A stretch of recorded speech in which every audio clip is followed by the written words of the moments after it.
So I want to speak with you just briefly this morning. We've got a couple of other special songs that we want to do. But this morning we're thinking about this idea of what it means to believe. And if you look at Buddy's reality as it was set up here with this clip, Buddy is come out of a whole reality into this other world where everything seems fake. He's come back to what is supposed to be his real family. And yet everything feels like a facsimile. So he sees Santa Claus in the supermarket, in the store, but it's not Santa. He doesn't act like Santa. In fact, he acts kind of rude at times. He sees elves, but then they're not elves. In fact, if you remember the one scene, he continues to call the author an elf until finally the author says just one more time and then attacks him and knocks him over. So we have this whole reality for Buddy which doesn't make sense. He thinks that he's in his normal reality. He thinks he's in his normal world, and everything's changed. Nothing seems authentic. It all seems a facsimile, which in a lot of ways is kind of the classic perfect Hollywood script, is to sort of set up this dysfunctional ideal, and then it all comes together happily at the end. Of course, the reality of that is that it's still a Hollywood script. I think the same thing is kind of happening here with Mary and with Elizabeth. If we think about what's going on historically in the context of Luke, the gospel was written around 85 to 95, well actually 90 to 100 AD. It's just before John was written. It was one of the last gospels written. Think about what's already happened. We've talked about it in here before. The temple has already fallen. The temple in Jerusalem has fallen. The Jews, the Christians, they're scattered. The temple fell in 70, so for about the past 15 years, everyone's living in confusion, in exile, in conflict, in chaos, in fear. Prior to the temple falling, 40 years prior to that, Jesus' death, Jesus' whole teaching was all about this coming kingdom. A lot of folks thought that was going to happen pretty soon. If you look at Paul's writing, which took place anywhere from 40 or 50 AD and on, you'll notice that Paul's writings even changed, because even Paul started realizing, well, this isn't exactly what we were thinking. So even the tone of the language changed from an imminence, immediacy, to who knows, more of a mystery. So now you have Luke writing this gospel. Well, Luke's purpose in writing this gospel was particularly for creating sort of what's called a salvation history, this idea of showing how God is in the world, moving through things to make things happen, to bring about the final sort of kingdom. And to do that, of course, we have some stories that are here that are not in the other gospel, including this one, this encounter between Mary and Elizabeth. Elizabeth is John the Baptist's mother, and supposedly, according to the story, a kinfolk of Mary. So we have these two stories that sort of try to connect John the Baptist and Jesus. Now we're talking 40 years or so, 50 years after Jesus' death, 15 to 20 years after the scattering of the Jews and Christians. It's very important to try to connect the dots. But there's something else that's here that I think that's important to get beneath. Now, first of all, I should probably just say I don't know exactly what you believe about the virgin birth, and I'm not going to try to challenge anybody's ideas or beliefs here. I don't know what you think about whether or not it was an immaculate conception or not, or whether or not you believe in Santa Claus or not, or whether or not you're with those folks who still say we never actually went to the moon, and Buzz Aldrin actually never touched the surface. It was in Hollywood. I'm not sure what you think about all of that. And I'm not sure that that's actually even important for the context of what the message is here. The story says that Elizabeth was way beyond age for having a child, for conceiving, past menopause. And then Mary, her kinfolk, was probably barely a preteen, probably in her early teenage years. The two of them come together. You can imagine the bizarreness of just that encounter. I think about my grandmother, my great-grandmother.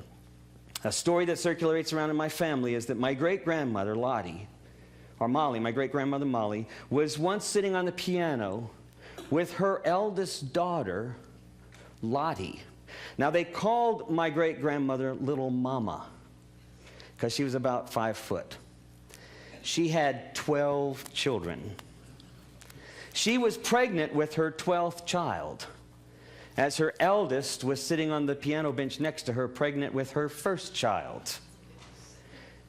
And as Lottie looked over at Little Mama, the way the story goes is that the whole moment seemed surreal, just bizarre, to have all of these children, and then children, your own children, pregnant while you're pregnant.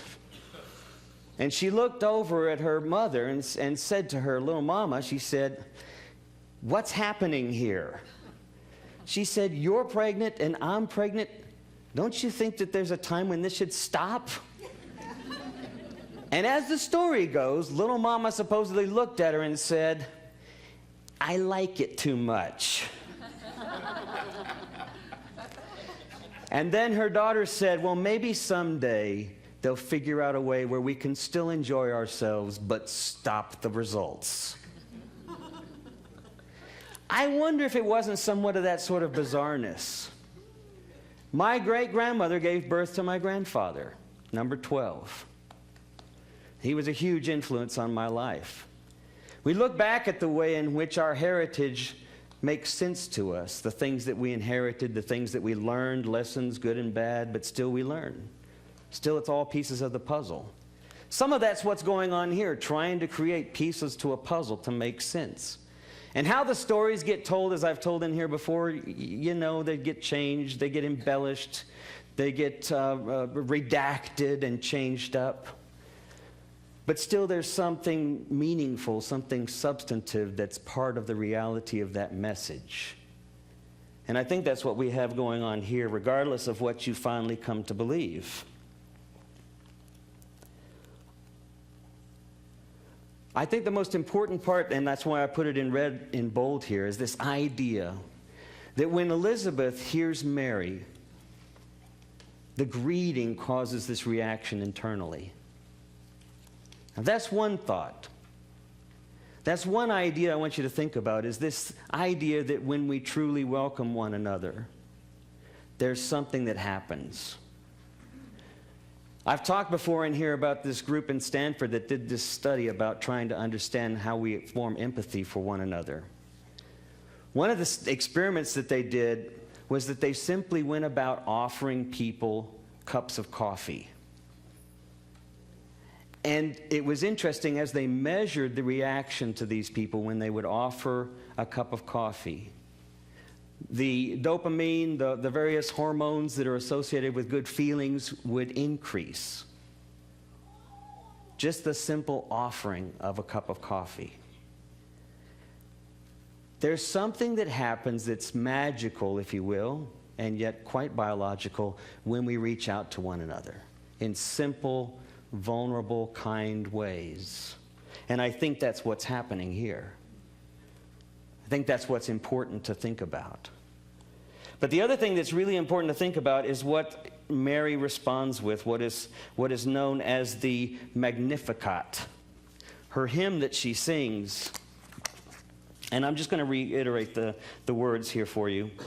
My soul proclaims your greatness, O God, and my spirit rejoices in you, my Savior. For you've looked with favor upon your lowly servant. From this day forward, all generations will call me blessed. You, the Almighty, have done great things for me, and holy is your name. That is a direct parallel and echo of the Abrahamic covenant. The covenant that God will bless me and I will bless the peoples.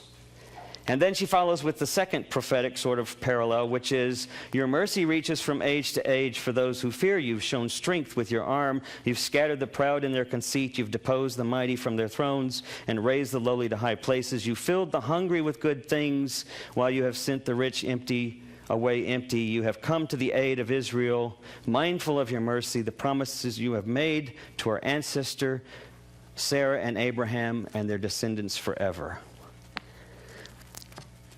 It's important to realize, oh, there we go now. We've got sound again. Apparently, we have a little technological problems here, but that's okay. We'll just be patient with it.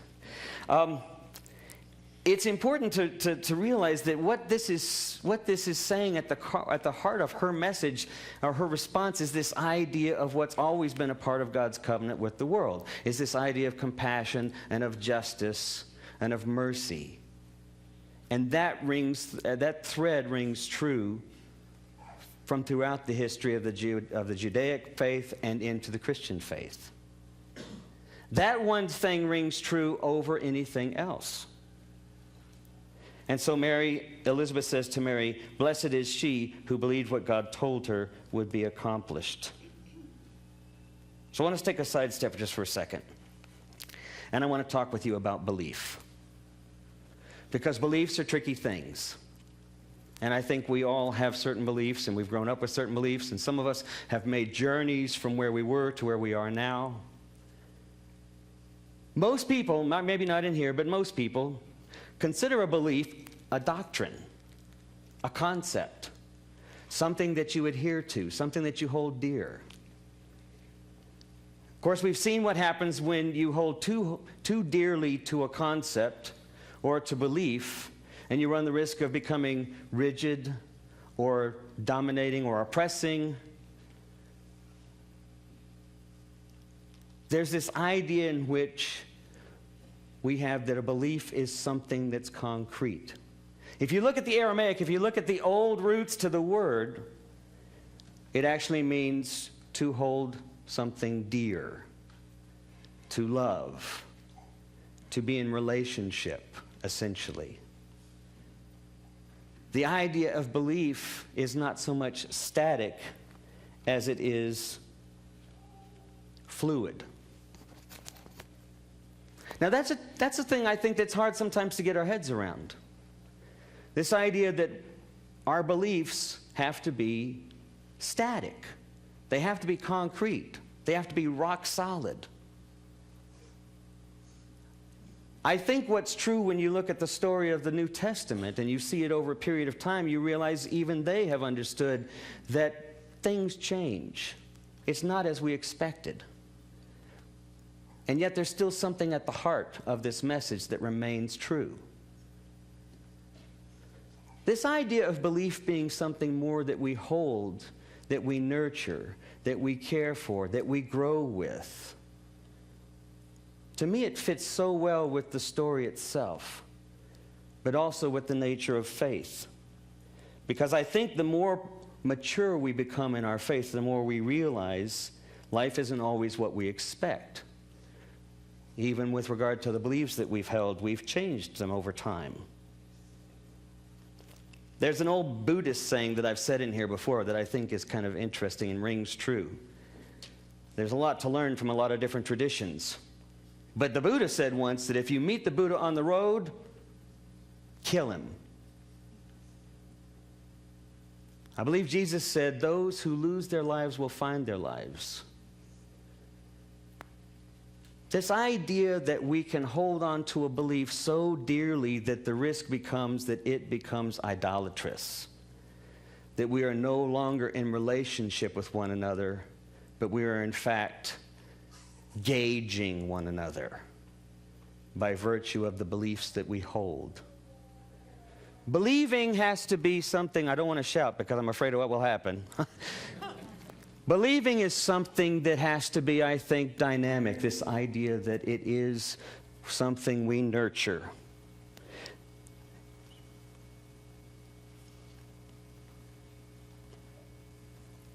There's a song that I want to sing, and I'm going to see if I can pull it up here because I don't have the words right in front of me.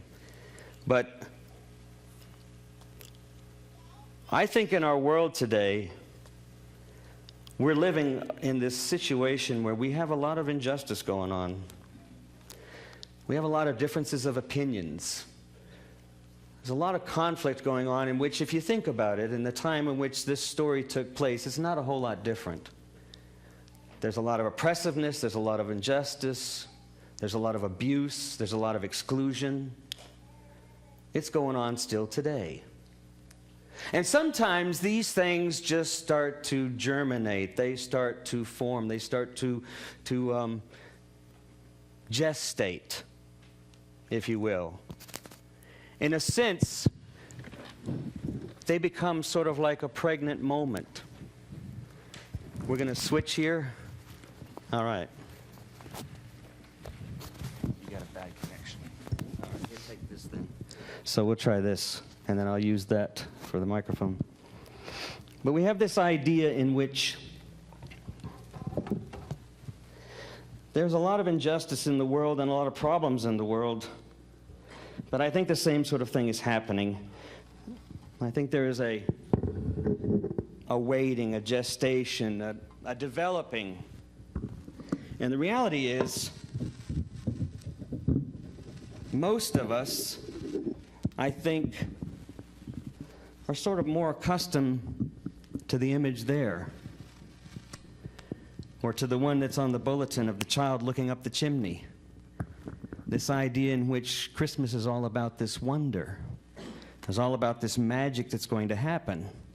And I think that that's true, but I think the reason why it's true for most of us is because there's something deeper. There's something underneath that longing for some wonder, for some magic.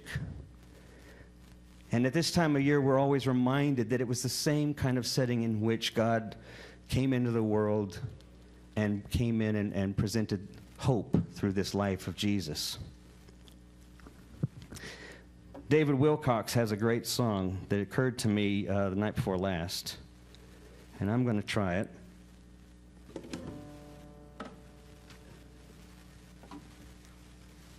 Because I think it speaks to this idea of what it means to be authentic, or perhaps to the struggle that we find ourselves in living an authentic life in response to God's presence in our midst.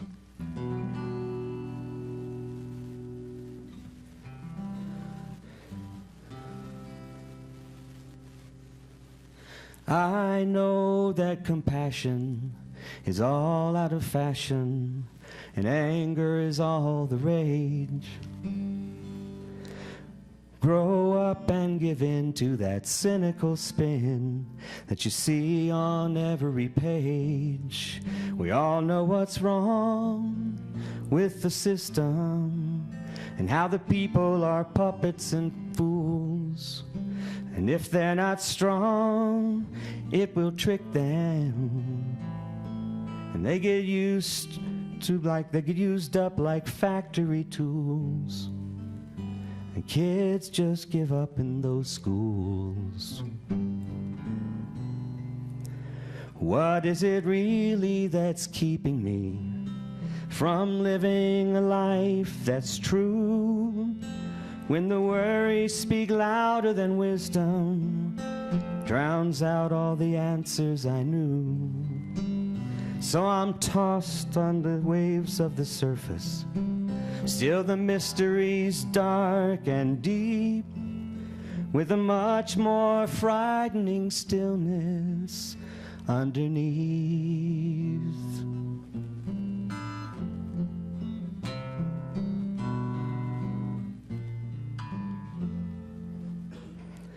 Hopelessness always comes easy, but easy does not make it right. And courage can look past that surface, but fear will put up a fight. But when I get scared and I'm scattered and I don't know just where to begin, why even care? Does it matter? Why fight when you know you can't win? It's easier just to give in. What is it really that's keeping me from living a life that's true? When the worries speak louder than wisdom, it drowns out the answers I knew. So I'm tossed on the waves of the surface. Still the mystery's dark and deep, with a much more frightening stillness underneath.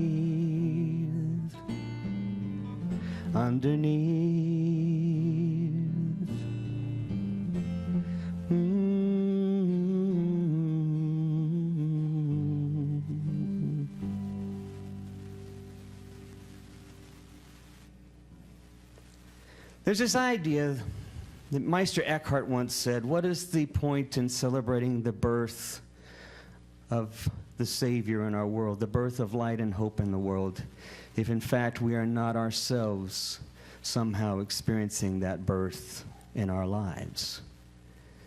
And I wonder if that's not what we have to offer our world today. If we have that opportunity to connect with where God is working in our lives, to connect with where the world is calling, and where what we have in our deepest sense of joy is available to provide to connect to that. What is it that's sitting just underneath in your lives that's seeking to come forward? The season of Advent is as much a time about thinking about the way in which God is trying to birth in our lives as it is about celebrating the birth of the one we call Emmanuel. Amen.